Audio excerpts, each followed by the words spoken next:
Thermodynamics का exercise question 17 दिया है। Question says for the reaction at 298 के, ये रूम टेम्परेचर दिया हुआ है, ठीक है। 2A + B ये रिएक्टेंट और C आपका प्रोडक्ट दिया है। Chemical reaction, hypothetical chemical reaction दिया है।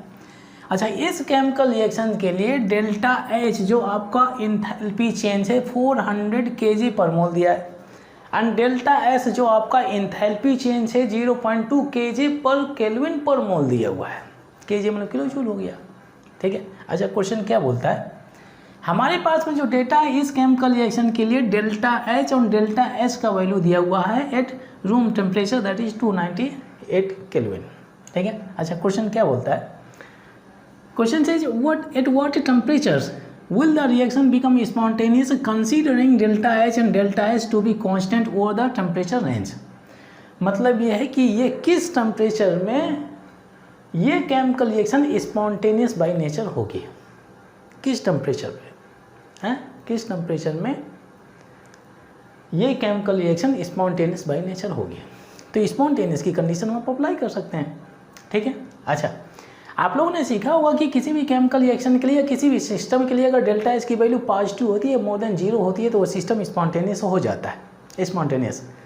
या डेल्टा एस की वैल्यू इंक्रीज होने लगती है तो स्पॉन्टेनिटी की तरफ ये मूव करने लगता है सिस्टम, ठीक है। अगर डिक्रीज होने लगती है, लेस देन 0 है, तो नॉन स्पॉन्टेनियस हो जाता है, ठीक है। तो डेल्टा एस की वैल्यू अगर नेगेटिव है, नॉन स्पॉन्टेनियस। डेल्टा एस की वैल्यू क्या हो जाएगी, अगर पॉजिटिव है, स्पॉन्टेनियस है। ये जनरल कंडीशन है भाई, ठीक है। अच्छा, यहाँ पे डेल्टा H का वैल्यू भी दिया हुआ है, डेल्टा S का भी वैल्यू दिया है। हमें ये डिटरमिन करना है कि किस रेंज ऑफ टेम्परेचर पे ये रिएक्शन हो जाएगा स्पॉन्टेनियस बाय नेचर। तो स्पॉन्टेनियस की कंडीशन अप्लाई कर लेते हैं। हम लोगों ने डेल्टा S और डेल्टा S के बीच पे जो रिलेशन सीखा हुआ है, डेल्टा S और ये आपका डेल्टा H हो गया और ये हो गया आपका T हो गया। डेल्टा S सिस्टम हो गया, डेल्टा H सिस्टम हो गया, और टेम्परेचर भी आपका किसका हो गया, सिस्टम या सराउंडिंग का ले लीजिए 298 के। ये तो कांस्टेंट ही है, चेंज नहीं होने वाला है। स्पॉन्टेनियस की कंडीशन लगाएंगे तो डेल्टा S की वैल्यू इन दोनों की वैल्यू से ज़्यादा होनी चाहिए। ये तो आप गिब्स फ्री एनर्जी का जो भी कॉन्सेप्ट है, यहाँ से भी एक रिलेशन निकाल सकते हैं, delta G = delta H minus T delta S।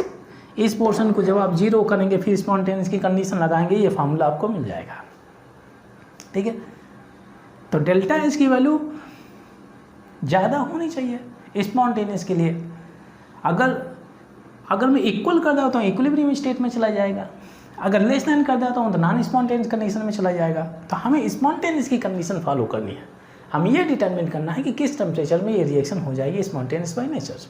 अच्छा, अगर मैं डेल्टा एच को इधर ट्रांसफ़र करूँ, एच को इधर, टी को इधर ट्रांसफ़र करूँ, तो मेरे पास में जो रिलेशन मिलेगा delta H upon delta S, ये मिल गया भाई, ये रिलेशन मिल गया। इन दोनों का वैल्यू मुझे मालूम है, प्लग इन कर सकते हैं जो इस सिस्टम के लिए दिया हुआ है, और फिर टी की वैल्यू मैं निकाल सकता हूँ।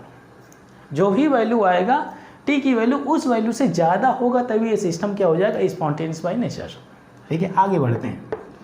यदि T is greater than delta H का वैल्यू 400 यूनिट भी मेंशन करिए, kg पर मोल दिया, किलो जूल पर मोल।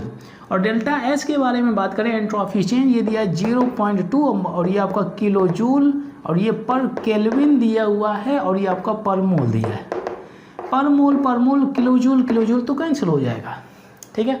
ये पर केल्विन दिया है तो ऊपर चला जाएगा तो केल्विन हो जाएगा। तो यहाँ से अगर आप देखें तो T should be greater than, और ये केल्विन हो गया। वैल्यू कितना आ रहा है, ये डेसिमल को हटाएंगे, 1 0 बढ़ जाएगा, यहाँ से आप कट करेंगे तो 4 हो जाएगा, और ये 3 0 हो जाएगा, ये हो जाएगा 2000 के मतलब क्या, टेम्परेचर की वैल्यू है, केल्विन हो गया भाई। इस सिस्टम को स्पॉन्टेनियस होने के लिए जो टेम्परेचर की वैल्यू होनी चाहिए अबाउट 2000 केल्विन होना चाहिए, क्योंकि हम लोगों ने स्पॉन्टेनियस की कंडीशन यहाँ पे अप्लाई किया हुआ है, ठीक है। भाई स्पॉन्टेनियस रिएक्शन, नॉन स्पॉन्टेनियस के लिए लेस देन हो जाएगा, इक्वल चलेंगे तो इक्विलिब्रियम स्टेट में चला जाएगा, ठीक है भाई।